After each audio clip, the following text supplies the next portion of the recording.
My name is Alice. When I was growing up, my twin sister Anna and I were very different. She was like the perfect daughter, but I wasn't. Our dad was a university professor who spent all his time with books and lectures, while our mom focused on taking care of our home and us. They always wanted us to be like them, which meant I often felt like they were critiquing everything I did. My mom's favorite thing to say was, "Alice, why can't you be more like your sister?" She'd compare us, especially when I didn't act the way she wanted. Anna always followed the rules and got praised, while I preferred being alone and wearing clothes my parents didn't like. One day, before a boring party we had to attend, I decided to rebel a bit. I wore dark makeup and boots instead of what was expected. My mom wasn't happy and tried to make me change, but I refused. I was tired of pretending to be someone I wasn't just to please them. My dad got involved and told me to change, showing his disappointment without yelling. I felt like I didn't belong in my own family. But in my room, covered in my drawings and posters, I found solace. It was the only place where I felt like I could be myself without judgment. One evening, my dad interrupted my music and asked why I hadn't studied with Anna. They always expected us to do everything together, but I just wanted to be left alone, he said, his voice stern. I pulled out one earbud and looked up at him, trying to stay calm. "I've been studying, just not with Anna. I learned better on my own," I said. Dad shook his head, not believing me. "You know the rules. Your sister gets good grades, and you should too. I don't understand why you always have to make things difficult," he said. "It's not about making things difficult," I replied, feeling frustrated. "I just don't see why I have to do everything the same way Anna does. Can't I have my own way of studying?" He didn't answer that, just moved on to another complaint. "And those friends of yours, I saw you with them at the cafe yesterday. I don't think they're a good influence. You should spend time with the daughters of my colleagues. They're more suitable," he said. I felt my anger rise. Suitable for what? For you? Because they talk about economics and pretend to enjoy those boring university gatherings? Before he could respond, Mom appeared at the doorway, her voice sharp as she joined in. "Alice, your father is right. Those girls are from good families. They know how to behave. They're the kind of friends you should want." I stood up, facing both of them. What if I don't want friends who are picked for me? What if I want to choose my own friends, choose what I study, or even what I want to be? "That's enough, Alice," Mom said firmly. "You know your future is with the university. Your father has made sure of that.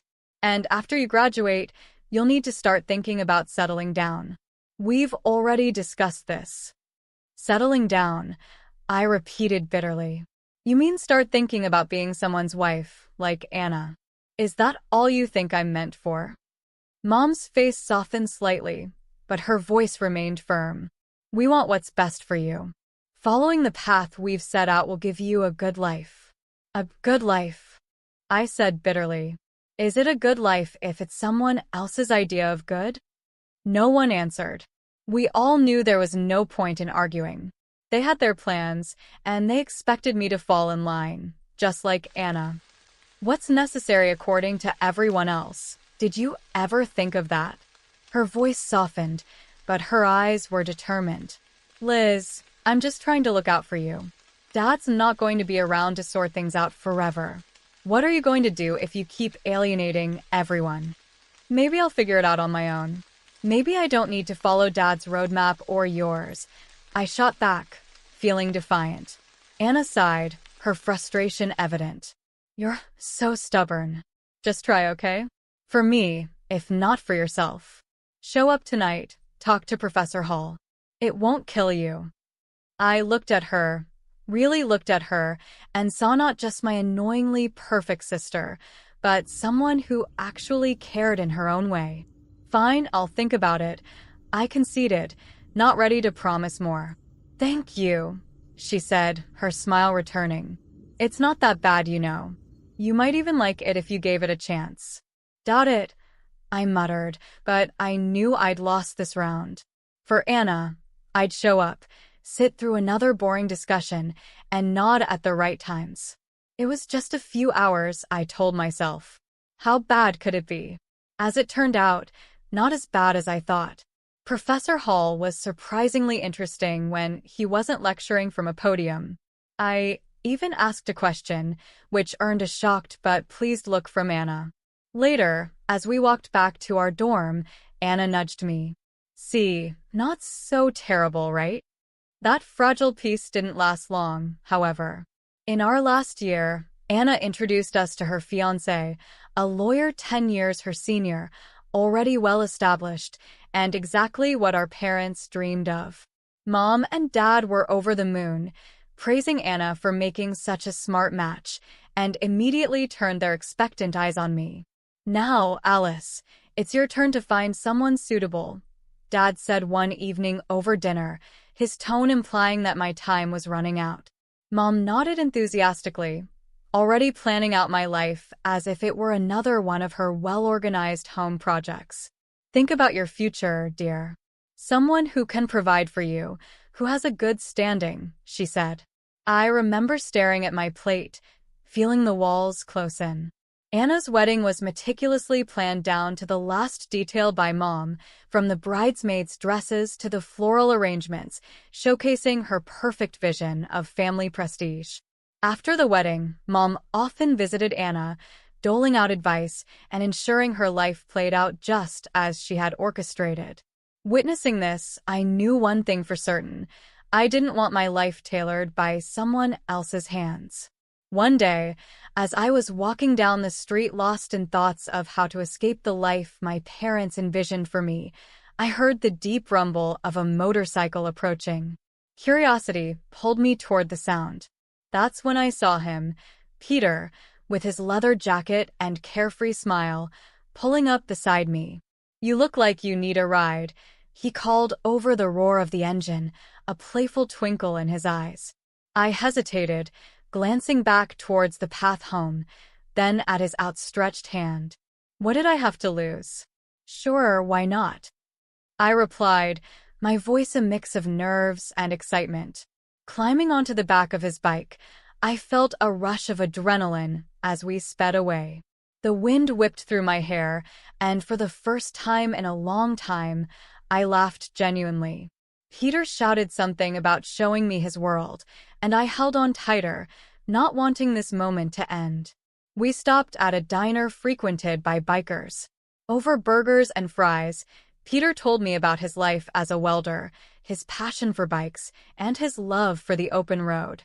It was so different from anything I was used to, raw and real. "Don't you get scared living like this?"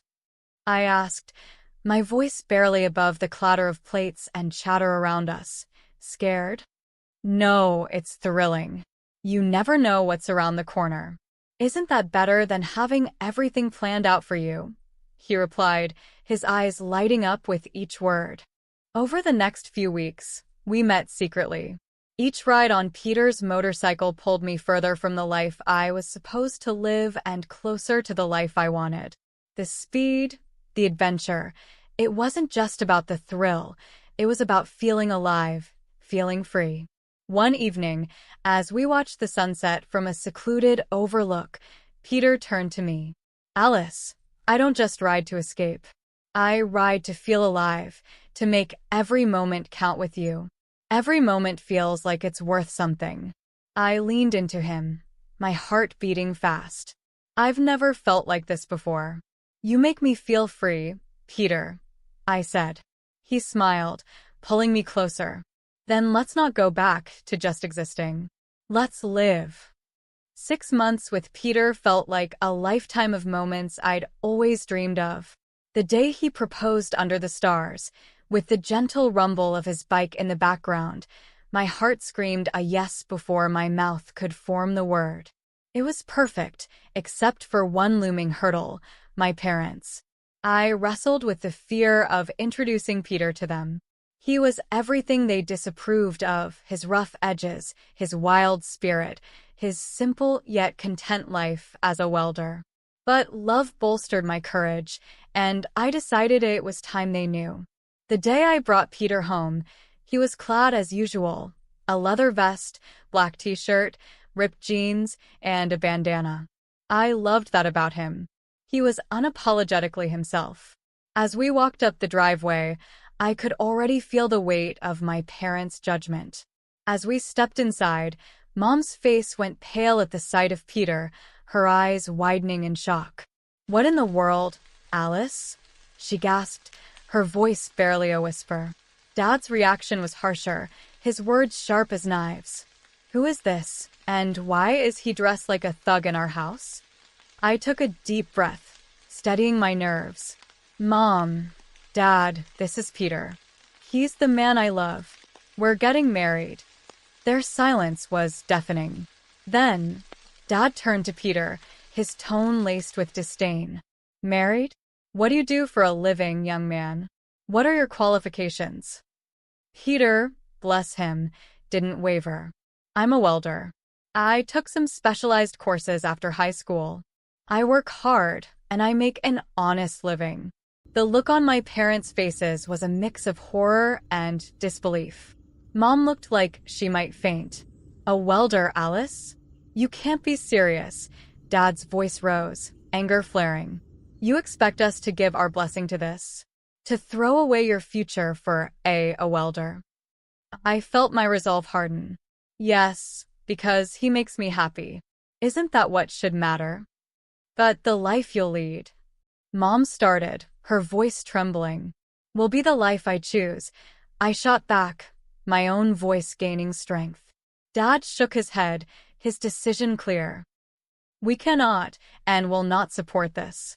If you choose him, don't expect to be a part of this family." The finality in his tone broke my heart, but not my decision. Peter squeezed my hand, giving me the strength to face them. "Then I choose Peter. I choose us. I choose my happiness." Mom's eyes filled with tears, and Dad's jaw clenched tight. "If you walk out with him, don't bother coming back," Dad said, his voice cold, walking away. Walking away from my parents' house with Peter, my heart was a mess of emotions, pain, relief, excitement, and fear all mixed into one. The night air felt different, like each breath I took was a step further into a new life. We rode in silence for a while, the only sound the steady roar of the motorcycle beneath us. When we finally stopped at a small diner on the outskirts of town, Peter turned to me, his face serious. "You sure about this, Alice? I mean, really sure? There's no going back after tonight," he said, his eyes searching mine for any hint of doubt. I nodded, squeezing his hand tightly. "I've never been more sure of anything. Being with you, this feels right. It feels like what I'm supposed to do," I said. He smiled, that reckless, charming smile that had won me over the first day we met. "All right then, let's do it. Let's start our life together." Inside the diner, we found a quiet booth in the corner. The waitress brought over 2 coffees without asking, and we sat there, planning our next steps. "So, what's first?" I asked, stirring cream into my coffee, watching it swirl and blend. "We'll need to find a place to stay, at least for a while. Then, maybe look for jobs. I have some buddies who can help us get started," Peter replied, his tone practical but optimistic. "It's going to be tough, isn't it?" I said, more a statement than a question. The reality of what we were doing was beginning to sink in. Peter reached across the table, his hand covering mine. "It might be, but we'll handle it together. Tough is nothing new for either of us, right?" I couldn't help but laugh, a short, sharp burst of genuine amusement. "Right, together." We spent hours in that diner, talking and planning. Every so often, Peter would throw out an idea that sounded so wild, so free, that it made my heart jump. "And maybe one day we'll save enough to take that road trip across the country. Just you, me, and the open road." "I like that," I said, allowing myself to dream bigger than I had ever dared. Riding back into the city, we began our search. The next weeks were a blur of activity. We found a small apartment on the edge of town. Nothing fancy, but it was ours. Peter found work at a local garage, and I picked up shifts at a nearby diner. Life was hard, but it was ours. We made do with what we had, and every night when we came home to each other, it felt like we had everything. Months later, we decided it was time to make it official and got married in a small, intimate ceremony. I held on to a sliver of hope that my family would show up, that they would see how happy I was and let go of their prejudices. But the chairs reserved for them remained empty, and no congratulatory messages came. Despite the sting of their absence, the day was perfect because it was ours. Over time, I grew incredibly close to Peter's mom. She welcomed me with open arms, calling me her daughter, filling in the gaps left by my own family. Her warmth and acceptance healed some of the wounds left by my parents' rejection.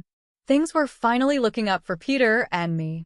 After he completed additional diving training and became a certified underwater welder, his income shot up to $150,000 a year. That change made a world of difference.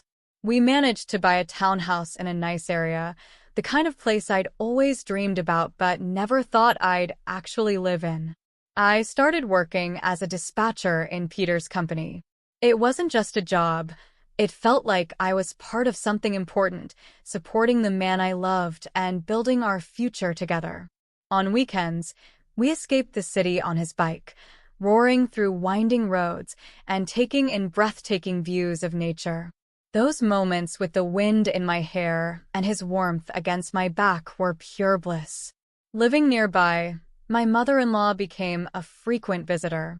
One such afternoon, while Peter was tinkering in the garage and I was fixing us some coffee, she arrived looking a bit troubled.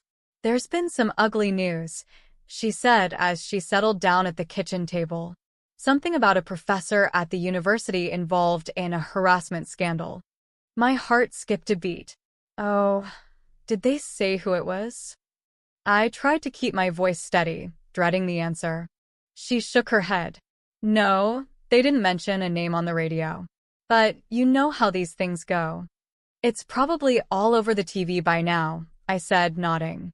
I flicked on the television, tuning into the news. Sure enough, there was a report on the scandal, and as I had feared, my father's face appeared on the screen. The anchor detailed accusations against him, and I felt a cold wave of disbelief wash over me. Turning off the TV, I sat down heavily, trying to process the news.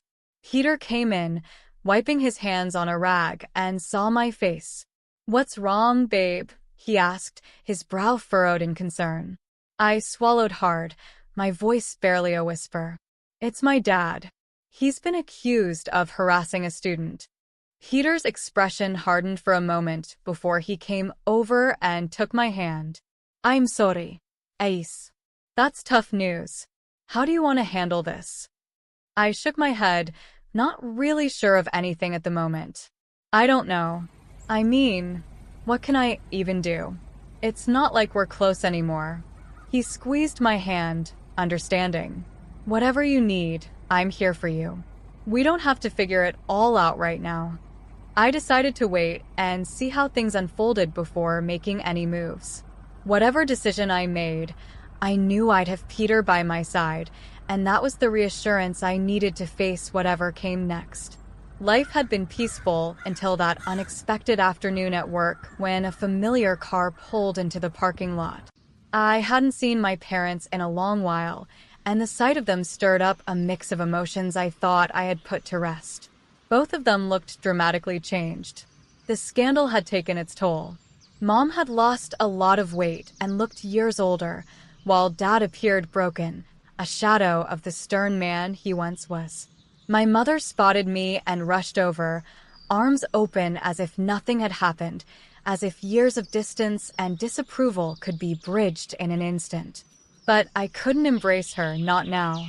Instead, I stepped back and took Peter's hand, looking for strength in his presence. "Alice, it was so hard to find you," Mom said, her voice cracking with emotion. "Dad, ever the gruff one, cut to the chase, his voice harsh and bitter. I was accused unfairly, you know. I went to your sister's husband for help, but that bloodsucker wanted a fortune. Your sister sided with him, and now they've kicked us out. We need your help. I stared at them, disbelief and anger swirling inside me. Help? After all these years, you show up and demand help. We have nowhere else to go. Mom's voice was desperate. They've disowned us too. We thought maybe we could stay with you. I almost laughed at the absurdity. Stay with me? After you disowned me? You made it clear I wasn't your daughter anymore. Dad's face turned red, his old temper flaring up. You owe us, Alice, after all we've done for you. That's where you're wrong, I interrupted, feeling Peter squeeze my hand in support. I don't owe you anything. You threw me out because I chose my happiness over your demands. And now you want what? To just move in and pretend like we're a family. The situation was spiraling, and I could see people watching, a crowd beginning to form. Mom started to cry, her sobs loud and attracting even more attention. You're being ungrateful after everything we've done for you, she accused through her tears. I took a deep breath, my decision clear. No, Mom. I'm not ungrateful. I'm free and happy. You made your choices, and now you have to live with them. As we walked away, I heard my dad yelling, but Peter leaned over and quietly told the security team, "Don't let them come here again." The following months flew by, filled with love and peace. We welcomed a son, a new beginning in our growing family. My parents never came back. That day in the parking lot was the last I saw of them. And while part of me grieved for what could have been, I knew I had made the right choice for me